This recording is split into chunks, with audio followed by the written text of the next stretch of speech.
तर रत्नागिरी जिल्ह्यामध्ये खेड शहरामध्ये पूरस्थिती अजूनही कायम आहे आणि जगबुडी नदीच्या पाणी पातळीत हळूहळू ती पाणी पातळी कमी होत असली, ओसरत असली तरी सुद्धा शहरातील बाजारपेठा आणि अन्य सखल भागामध्ये अजूनही पाण्याचा निचरा काही होत नाहीये। तर तब्बल 15 तासांनंतर सुद्धा अधिक काळ झालेला आहे। बाजारपेठ जलमयच आहे। इथले रस्ते सगळे पाण्याने भरलेले आहेत आणि त्यामुळे व्यापारी व्यवहार पूर्णपणे ठप्प झालेत। अजूनही जनजीवन पूर्वपदावर आलं नाहीये।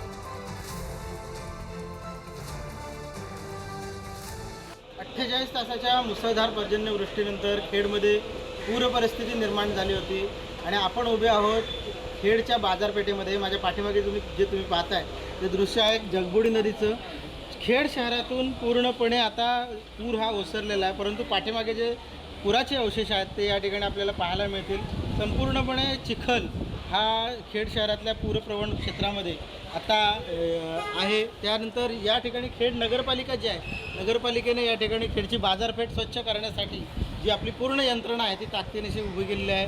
खेडचे अनेक नगरसेवक असतील किंवा सामाजिक कार्यकर्ते असतील, विविध पक्षांचे कार्यकर्ते असतील, ते या ठिकाणी काम करताना दिसत आहेत, नागरिकांची मदत करताना दिसत आहेत। संपूर्ण शहर आज बाजारपेठ पूर परिस्थितीमुळे या ठिकाणी बंद होती आणि अशा परिस्थितीमध्ये जी पूर्ववत आणण्यासाठी संपूर्ण आणखी 4 ते 5 दिवस जाण्याची शक्यता आहे। या ठिकाणी फायर ब्रिगेडचे काही कर्मचारी आहेत, त्यांची ते सगळी व्यवस्था या ठिकाणी बघतात की कशा पद्धतीने या ठिकाणी बाजारपेठेतील जे व्यवहार आहेत ते पुन्हा एकदा पूर्वपदावर आणता येतील।